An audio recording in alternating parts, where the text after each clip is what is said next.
கோபால்பட்டியில் நடைபெற்ற வாரச் சந்தையில் 5 கோடி ரூபாய்க்கு மேல் விற்பனையான ஆடுகள். சனிக்கிழமை மதியம் 2 மணி அளவில் கிடைத்த தகவலின்படி திண்டுக்கல் அருகே கோபால்பட்டியில் வாரந்தோறும் ஒவ்வொரு சனிக்கிழமைகளில் வாரச்சந்தை நடைபெறுவது வழக்கம்.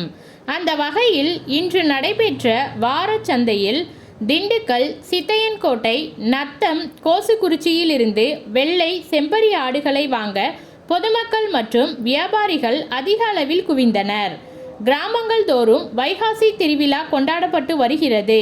மேலும் நாளை சுபமுகூர்த்த நாள் என்பதாலும் ஆடுகள் வாங்க பொதுமக்கள் அதிக அளவில் சந்தைக்கு வந்திருந்து ஆடுகளை வாங்கி சென்றனர்.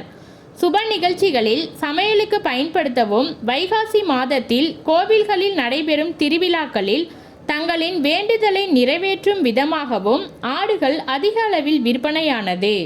மிகவும் பிரபலமான கோபால்பட்டி ஆட்டுச்சந்தையில் 1000க்கும் மேற்பட்ட ஆடுகள் விற்பனைக்காக கொண்டு வரப்பட்டது. இதில் ஒவ்வொரு ஆடுகளும் சுமார் 5000 முதல் 20000 ரூபாய் வரை விற்பனையானது. கோபால்பட்டியில் இன்று நடைபெற்ற ஆட்டுச்சந்தையில் 5 கோடி ரூபாய்க்கு மேல் விற்பனையானதால் வியாபாரிகளும் விற்பனையாளர்களும் மகிழ்ச்சியடைந்தனர்.